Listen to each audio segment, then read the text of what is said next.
Karidja est une habituée du grand marché de la commune de Treichville dans le district d'Abidjan.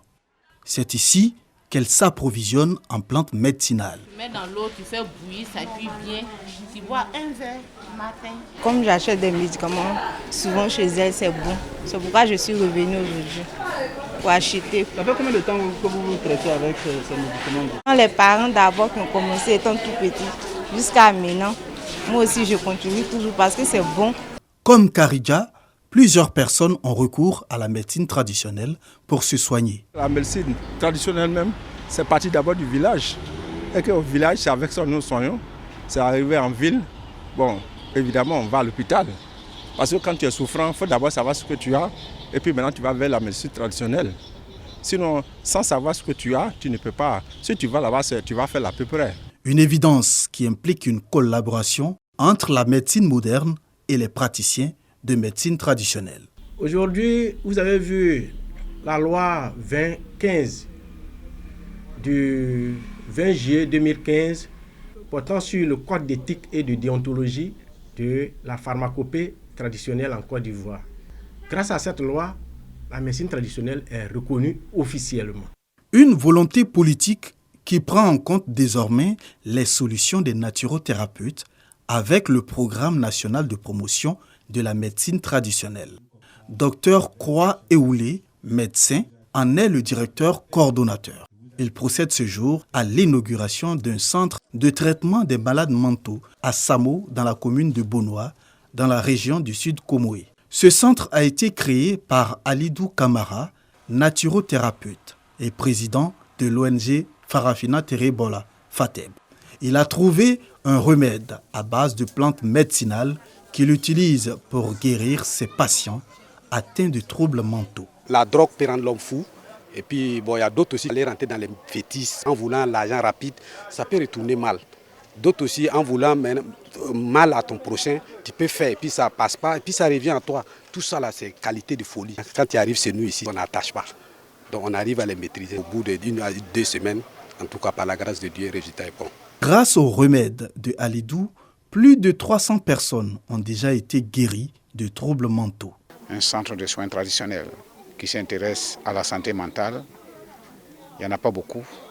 Et M. Kamara, depuis plus de 15 ans qu'il côtoie le programme, nous sommes satisfaits. On a vu M. Kamara prendre en charge des patients. Vous vous imaginez que s'il n'était pas bon, on n'aurait pas eu ce monde qui est autour de lui. Il faudrait donc considérer M. Kamara, qui nous côtoie régulièrement, qui l'a encadré, qui l'a suivi. Ils sont rares ceux qui sont des spécialistes en traitement des maladies mentales.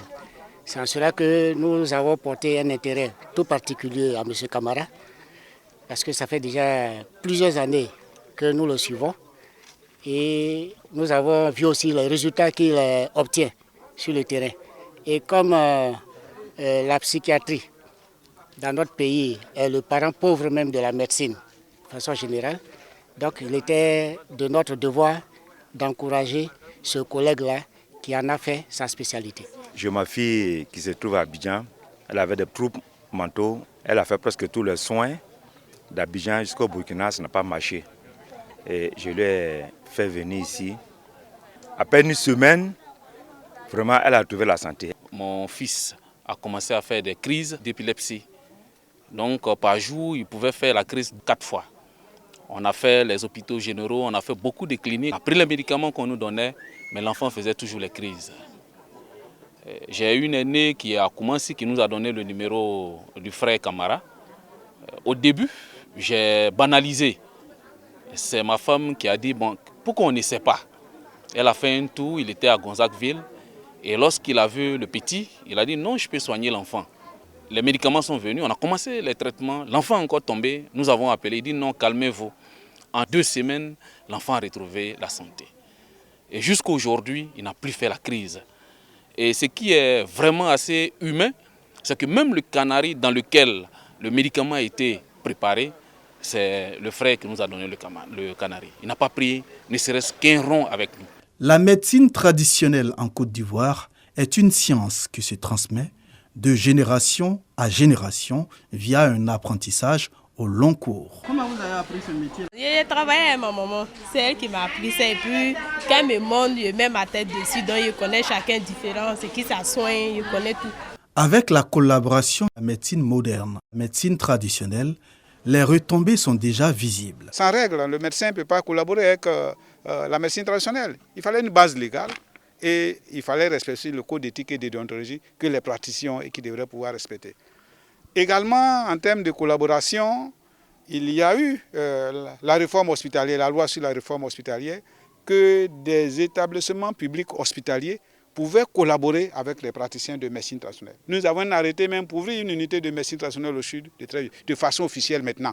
Il ne reste que des financements pour équiper. Depuis 2015-2016, il y a des responsables ou des acteurs de la médecine moderne que nous appelons points focaux, qui peut être des médecins, pharmaciens, sages-femmes, des infirmiers, pour recevoir les praticiens de médecine traditionnelle, qui les encadrent même dans l'équipe cadre de district, qui sont chargés de la mobilisation communautaire, lors des campagnes de vaccination, lors des épidémies, par exemple, que nous avons connues, des pandémies, Covid-19. Ils se sont impliqués davantage pour réduire les risques de contamination, pour faire passer le message du ministère de la Santé via les praticiens de médecine traditionnelle. Selon l'OMS, en Afrique et en Asie, 80% de la population continue d'utiliser des médicaments traditionnels plutôt que des médicaments modernes pour les soins de santé primaires. La Côte d'Ivoire, qui enregistre environ 9000 praticiens de médecine traditionnelle, affiche sa volonté de renforcer l'action de la médecine traditionnelle dans le secteur de la santé. Moussa Dougou, village situé à une quarantaine de kilomètres de San Pedro, sur l'axe San Pedro-Sassandra. Alors que les populations préparaient les fêtes de fin d'année avec les dépôts et retraits d'argent, des individus font irruption dans l'une des agences de transfert d'argent et mettent fin aux transactions financières. 4 millions de francs CFA sont emportés. Informés, les hommes du général Apollo Alexandre Touré se mettent à leur trousse. Aux environs de 22 heures, 2 individus sont aperçus dans la broussaille. Voulant savoir davantage les raisons de leur présence en ces lieux, ceux-ci engagent une lutte avec les gendarmes, qui se soldent par leur fuite et l'abandon d'une Kalachnikov, 19 munitions et un ordinateur. Début des enquêtes. Plus d'un mois plus tard, les 4 présumés braqueurs sont interpellés et conduits à la brigade ville de San Pedro. Sur eux, un pistolet Mac 50, 3 fusils calibre 12, dont 2 à canon scié et plusieurs munitions. Place aux aveux. Mon rôle, c'était d'aller regarder si le monsieur était là. Comme le monsieur a ouvert, donc je suis venu à la maison, il a dit qu'il a ouvert, il est là-bas. Quand on a braqué fini, on a pris route là, s'en va. Donc arrivé sur la route, il y a des sacs. L'argent là, ça était derrière le sac. Il dit, il n'a qu'à attendre, lui va avancer. Et quand il était à ranger ce sac là, c'est ça, les gendarmes sont arrivés. Ils m'ont demandé s'il fait quoi ici. Il dit, il y a une amie qui est ici. C'est ça, lui là, il a commencé à courir dans le bas-fond en même temps. Donc il y a un gendarme qui est venu me trapper. C'est dans ce bas-fond que les présumés auteurs du braquage se sont dirigés dans leur fuite. Selon le porteur du sac, les 4 millions de francs CFA ont disparu dans ce cours d'eau. J'ai descendu à ranger des sacs maintenant. Voilà, gendarme là aussi qui est venu. En même temps, moi j'ai descendu dans le bas-fond en même temps. Bon, j'ai rentré dans l'eau là. Je trouve que l'eau là, ça dépasse chez moi comme ça. On a braqué, on a gagné l'argent là, mais l'argent l'a perdu. Ça a laissé dans l'eau. Une version que les enquêteurs et même les membres du gang n'en croient pas. En attendant la fin de l'enquête, les 4 individus sont placés en garde à vue avant leur transfèrement à la prison de Sassandra.